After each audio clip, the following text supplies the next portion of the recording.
We are going to present element 1, and my name is Alison Taco.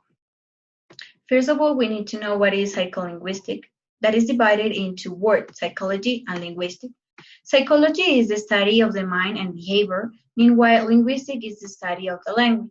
So, psycholinguistic is the discipline that investigates and describes the psychological process that make it possible for humans to master and use language. On the other hand, we need to know what is language acquisition. There is a process by which humans acquire the capacity to perceive, produce, and use words to understand and communicate. So let's start with theories of psycholinguistics. There are some basic theories advanced to describe how language is acquired, learned, and taught, such as the behaviorist theory. The behaviorist theory focuses on objectively observable behaviors and discounts any independent activities of the mind. Behavior theories define learning as nothing more than the acquisition of new behavior based on environmental conditions. It is divided in classical conditioning and operant conditioning. The first one occurs when a natural reflex responds to a stimulus, and the second one occurs when a response to a stimulus is reinforced. Okay, my name is Gabriel Inez's theory. This theory proposed by Noam Chomsky. He explains that humans are born with a certain knowledge of language. Also, that language learning is something specific to the human being. Finally, children's verbal utterances are no responses learned from the other people. Next.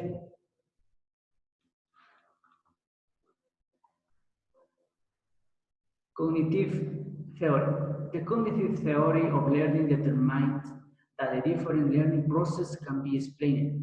It assumes that through effective cognitive process, learning is easier and new information can be stored in memory for a long time. This process has been used to explain mental processes since they are affected both intrinsic and extrinsic factors that eventually produce learning in the individual.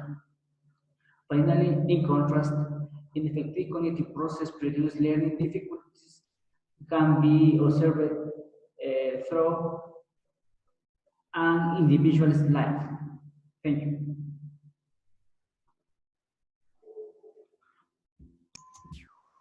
Good morning, my name is John Criollo. I am going to talk about social interactionist theory. It incorporates nature arguments in that children can be influenced by the environment. In other words, it studies all factors that have relationship in the learning of children, especially in early ages. We can find factors such as environment, linguistic contribution, about parents' interaction, some expressions that family use in the house, and so on. Next, please. The interactionist theory proposed that language exists for the purpose of communication. Chomsky and Vygotsky state that we can only be learned in the context of interaction. Also, it stresses the importance of the environment and culture. And finally, boys recognized phrases in their family through everyday interaction. Next, please.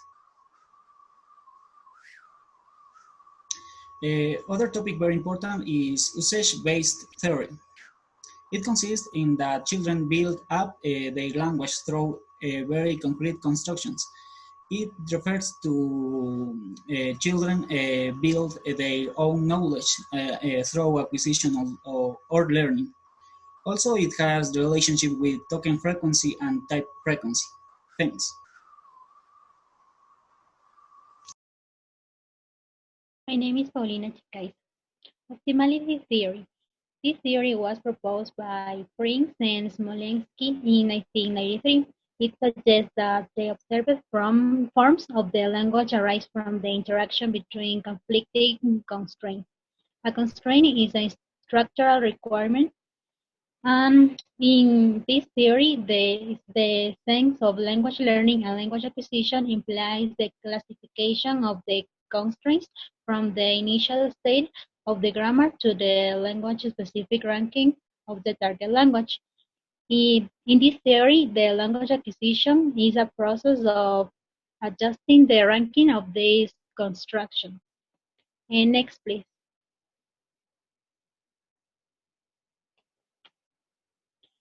Native language management model. It tries to explain how babies at birth can hear all the phonetic distinction used in the world's languages.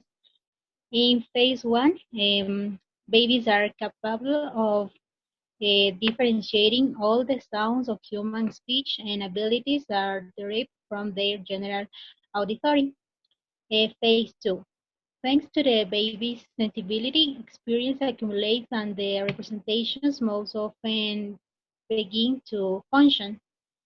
And finally, the phase three, the perception, turned perceptual magnet effect produces facilitation in native and reduction in foreign language phonetic abilities.